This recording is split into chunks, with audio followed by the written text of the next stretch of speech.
Hey, good morning. It's Edna. Keep here live with Free Coaching Friday. Sorry, I'm late today. I got on a phone call and I didn't even realize what time it was. I get off and I'm going, okay, I think it's time for my Free Coaching Friday, and here I'm half an hour past.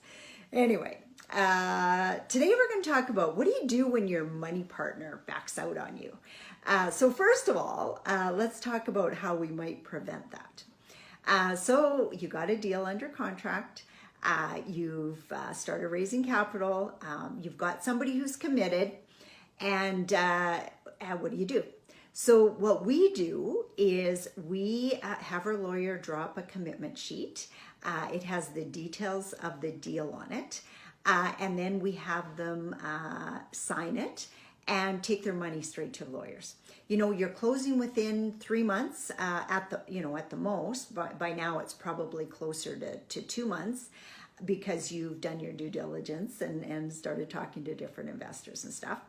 But yeah, so that's what we do to start with, is we get the commitment sheet. Usually I send it over to them, explain it to them, and then have them drop the monies direct at the lawyers. If they're from out of town, we have them wire it or do a direct deposit to the lawyer's account. So we send all that. Now, that part alone should probably stop your investor from backing out. You know, it's a commitment up front. They stop thinking about it. They're in. And we have had the odd time where a person's changed their mind. They either start talking to other people, they get nervous, not sure what to do. I always leave the channels of communication open, and I tell them, you may have questions that come up in the meantime. Feel free to reach out to me and we'll chat through it and stuff. So generally, if somebody gets a little nervous, I can talk them down. It's a big decision up front, if a person's putting in 100 grand with you and they're not 100% sure. Sometimes it takes a little while. What I have seen though is where people have not gotten that commitment. They've got a verbal commitment, yes, I'm in, but there's nothing like a money commitment where the money actually goes to the lawyers. So keep that in mind too. That's probably your biggest form of commitment, if they actually get the money down to the lawyers. If for us nowadays, if it's not there, we're still looking for money, even if they've committed. Sometimes we've had people commit, but it takes them a little while maybe to get their home equity line of credit or sale of something that they're selling or something like that. And that's okay too. Sometimes it takes some time. But if it gets too close to your deadline, either push them to get it done quicker or start looking for somebody else, or be prepared to put some of your own money in for a short period of time. We've done that too. But the one of the biggest things you want to do is, if your money partner changes their mind, don't take it personally. Most of the time it doesn't have anything to do with you. It has to do with what they're going through. Maybe something come up in the meantime. We had one money partner one time who'd committed, had their money at the lawyers, and then had a health issue come up that I think they thought it was over with, and they went in for a checkup and it wasn't over with. So they didn't want to tie up their money just in case this health issue ended up being bigger than they thought.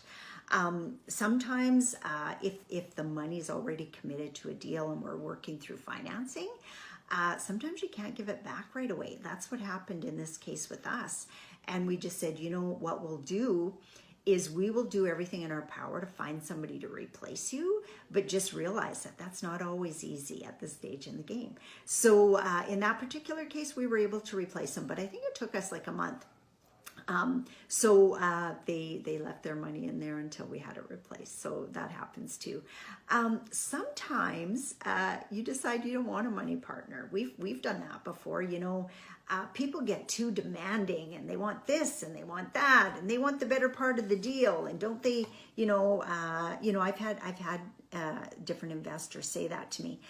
I always find if they're going to be that demanding up front, oh my gosh, they'll probably be a nightmare to deal with. So be careful about that. I've let people go. I just say, I told one person not too long ago, I'm getting too old. I don't want to deal you know, people who are that high strung and everything, or people that are trying to tell me how to run my business. I don't think you're the right fit for this deal. I'll let them go.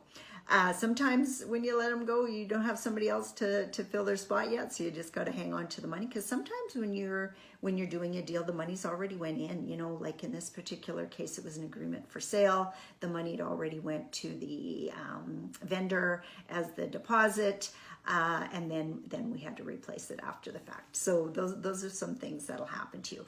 But the biggest thing you want to do is don't take it personally. You know, sometimes it's just not a fit. Sometimes they're too nervous and they'll get in on the next deal. Sometimes they feel like they made too fast of a decision and they're not quite ready. Sometimes they find something else comes up. Those are the ones that are hardest to let go. If something else comes up, because you know, they have committed to you, and you know, it's okay for you to say, you know, you're committed. We've already done certain parts of due diligence that cost us money at this point. You know, if you back out on us now, we may not be able to give you 100% of your funds back. It might be a little bit less, you know. So don't make it real easy either if you can help it. You want people who are committed though to the deal, and you don't want them being too nervous, because if they're scared, they may not be ready to be dealing with a real deal yet. Sometimes people would rather just leave their money sitting in GICs and not earning anything, even though their house has done really well and stuff like that.